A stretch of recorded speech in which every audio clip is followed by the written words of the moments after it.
By the end of the session, no one in the gym questioned who had been teaching whom. The records would later confirm that Bruce Lee and Steve McQueen trained privately that day in 1965, away from cameras and press. What was not recorded was the method only, the effect. Witnesses recall that the room fell quiet, not from spectacle, but from clarity.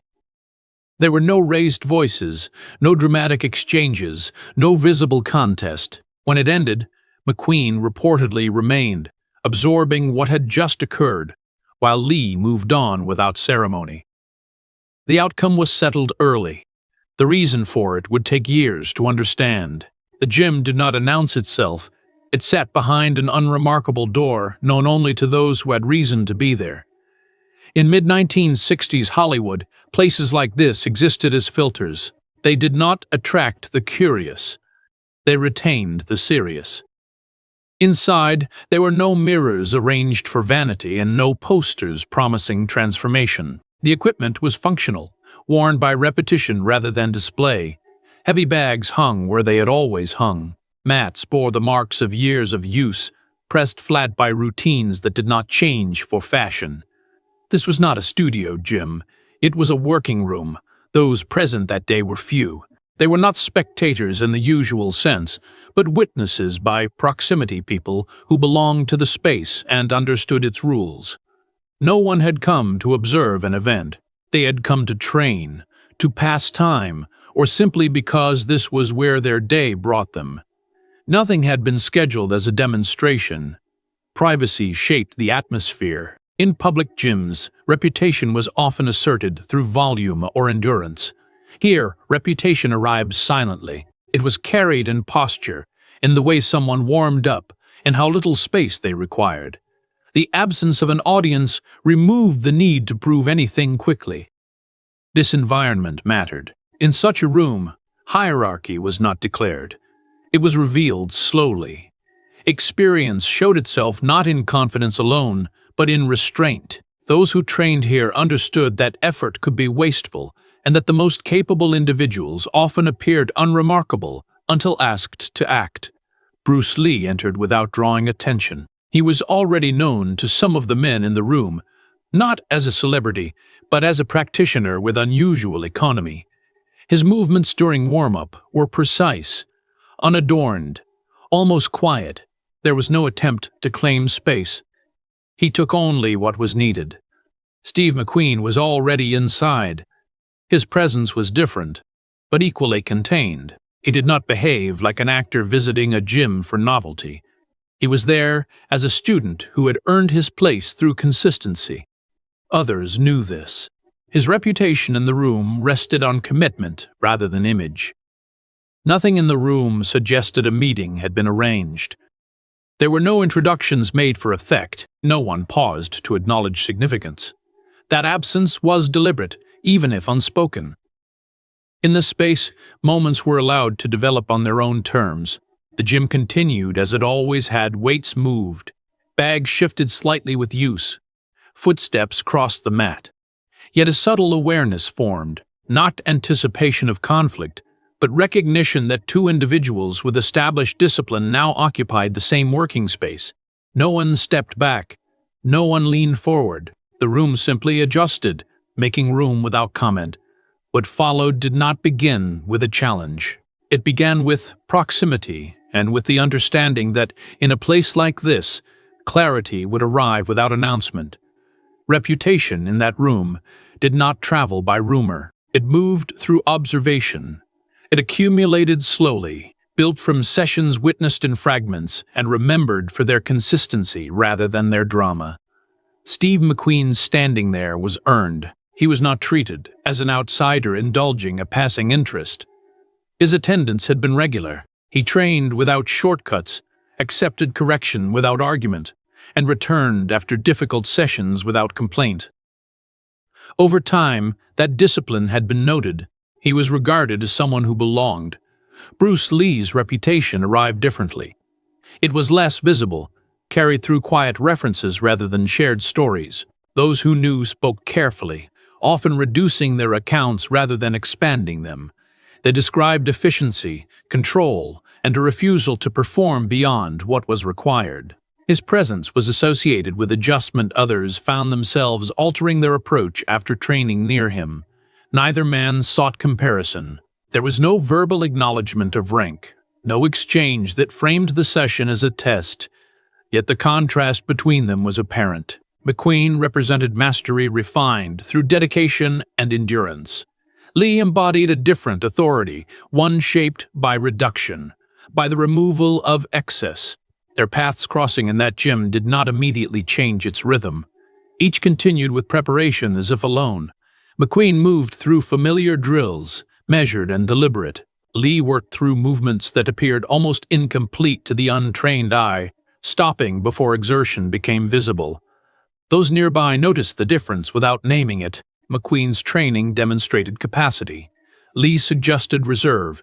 No one interrupted. In that environment, unsolicited instruction was rare. If something was to happen, it would emerge naturally, without declaration. The absence of formal challenge did not diminish the weight of the moment. It clarified it. This was not authority asserting itself against defiance. It was two reputations occupying the same space, each untested against the other, neither compelled to prove itself. The room held steady, waiting not for conflict, but for definition. Expectation did not announce itself. It gathered gradually, settling into the room as people became aware that something unresolved now existed between two disciplined presences. No words were exchanged to formalize it. There was no agreement reached aloud. Yet attention shifted, not sharply, but enough to be felt. The gym's usual sounds continued, though they seemed more deliberate. Movements slowed. Conversations, if they occurred at all, stayed brief. Those present understood that when skill was genuine, it did not require an invitation to reveal itself. It waited for the correct moment. McQueen adjusted his routine slightly, not in response to Lee directly, but to the shared space. His posture remained relaxed, yet alert. He did not watch Lee openly. The acknowledgement was subtle an awareness rather than a stare.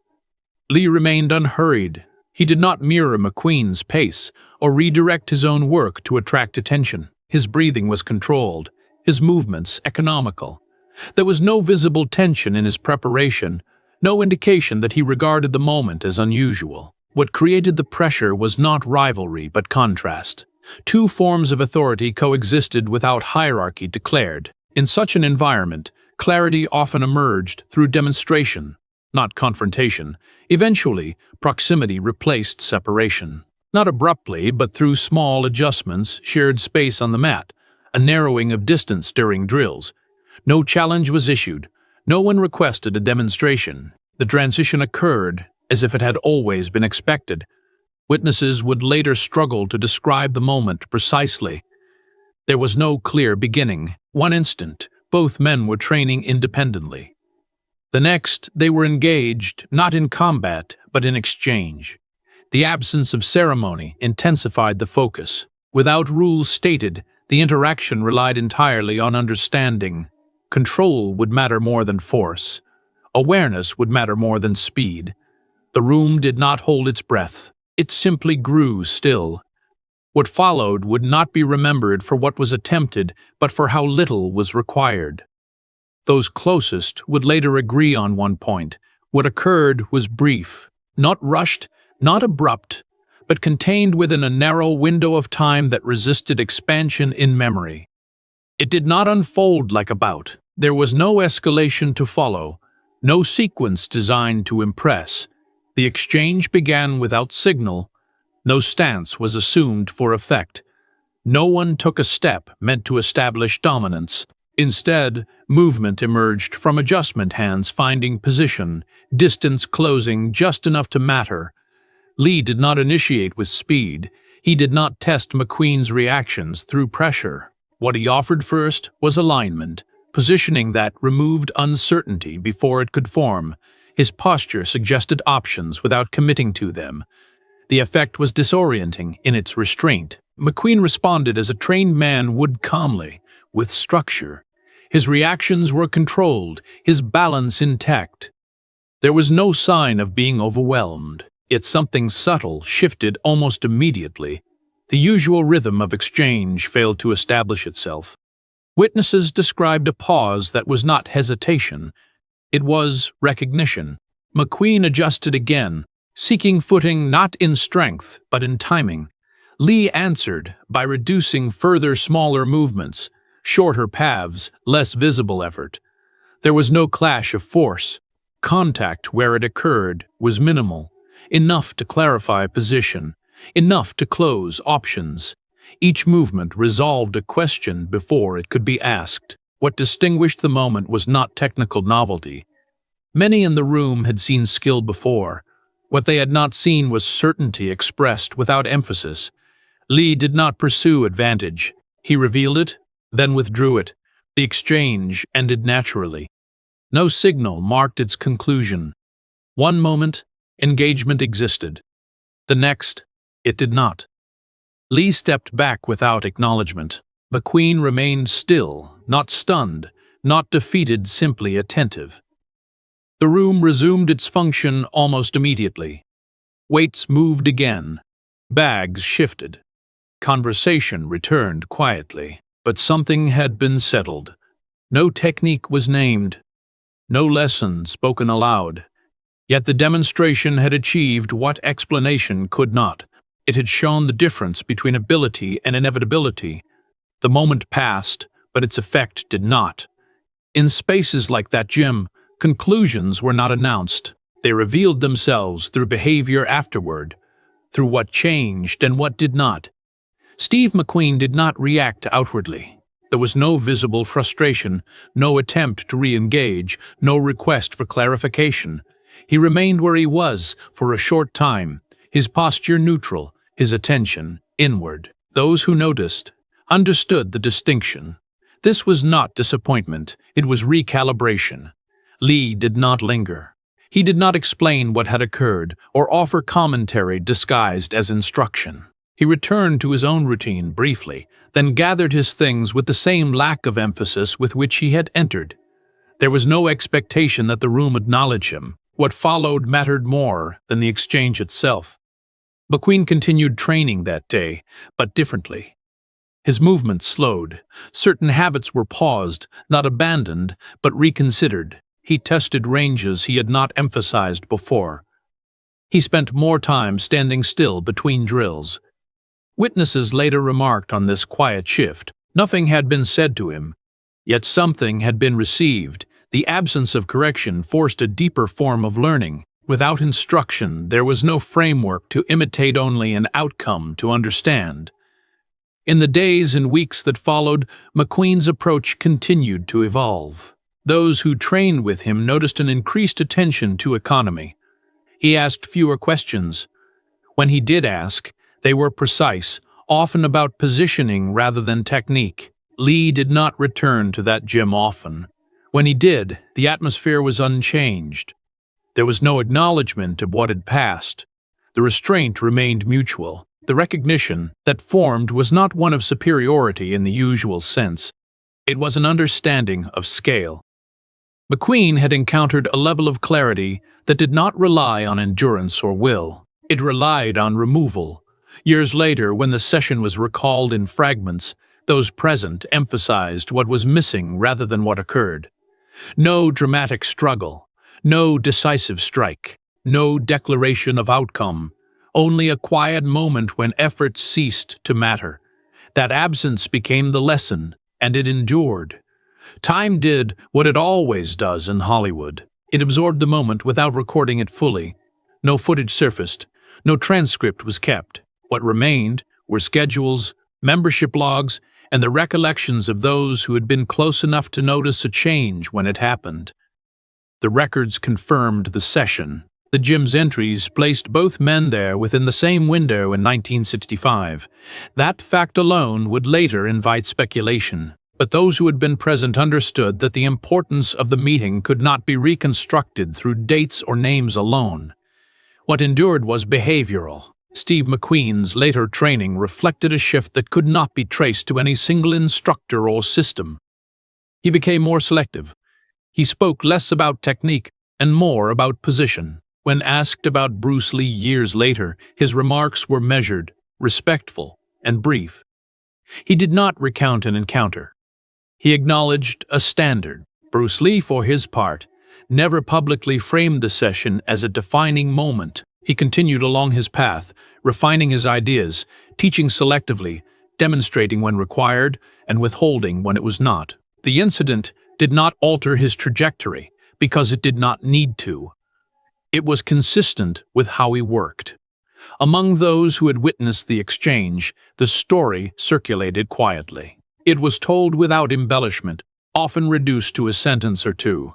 Each retelling emphasized the same elements: the absence of struggle, the brevity, the silence afterward. Over time, the lack of detail became its authority. As years passed, the session took on the character of a reference point rather than a story. It was cited when discussing restraint. It surfaced when conversations turned to the difference between training to endure and training to conclude. It was remembered not as a victory, but as a moment of instruction delivered without speech. In this way, the session avoided the usual erosion of legend. It did not grow larger. It grew quieter. Its meaning deepened precisely because it resisted spectacle. Those who spoke of it understood that what had been demonstrated that day could not be copied directly. It had to be absorbed, slowly, through practice and subtraction. The gym itself would change. Ownership shifted. Equipment was replaced. The door remained unremarkable. What stayed was the understanding that mastery, when genuine, leaves very little behind except certainty, and that, more than any recorded outcome, is why the moment was remembered at all.